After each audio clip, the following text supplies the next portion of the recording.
everything about making the film was different to how films had been made before.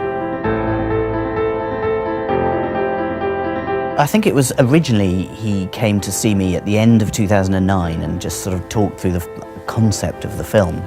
And I remember at the time being quite blown away by just him talking through it, you know, and feeling quite excited about it. But at that time, not realising in any way just how challenging it was going to be.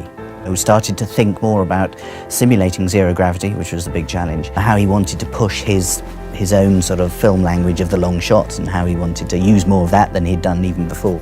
Gravity has become an incredibly successful film, but part of that reason is because we had such a close collaboration between the filmmakers and the visual effects people. You know, with so much of the film created in the computer, a lot of the cinematography was going to be executed within the computer. So we had to work very closely together with the other departments, you know, whether it's production design or cinematography, to develop the new ways of making the film. This was easily the most challenging job that Framestore has ever done. I think part of the reason that people wanted to be involved was because the director was so involved and so present here. One of the things that was really important for Alfonso is that you got to believe the faces, you got to believe the actors. If you believe the faces, everything else will fall into place. We didn't have to move them in the complicated ways that they were moving in the end film. You know, they didn't have to be spinning around or one of them upside down compared to the other one. We could achieve that movement by moving the camera and the lighting and by creating everything around them in a computer. We started prepping for the idea of this lightbox thing, which was Tim and Chivo's, the DOP's idea. It was a bit like having, I think it was 1,900,000 individually controllable lights, so that rather than having to move a light, you could dim and brighten different lights at different times, and it gave you the same effect as moving a light. We had all of this incredible reference that showed you exactly what the Earth needed to look like. We had a very particular and demanding director who had a very clear vision for what he wanted and wouldn't accept anything that didn't fit his vision. So on top of trying to get it all physically accurate and matching the reference, we had to make sure it was beautiful.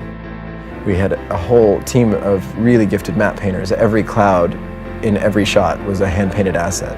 And we'd paint them by hand in UV space and then sort of lay it out in NUKE on the Earth to see what we were going to see in the shot. And then those paintings would be turned into volumes, lit by the TDs.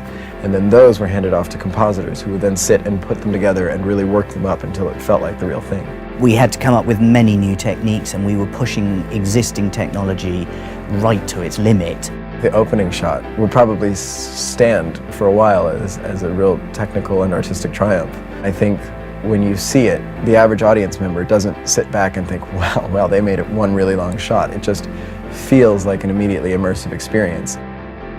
NUKE was critical to every bit of the film, literally from, you know, incredibly early on to the very last bit. It's the scene when Sandra realizes the ISS is on fire.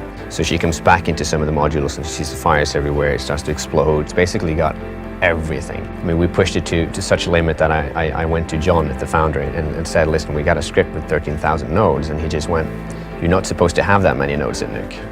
But it actually rendered perfectly fine. We spoke to the Foundry early about a lot of these issues, and they gave us some very good advice. They gave us some good feedback about how we could optimize our workflow. We were really lucky to have so many great artists involved. There were a lot of moments where we weren't sure how or even if we could do what was being asked of us. We were really bringing the entire film to life, so it was an easy film to feel really connected to feel like you were a part of. I think that's something we could probably take from this experience, and hopefully other productions are looking at this from the same angle. But Gravity is a special case.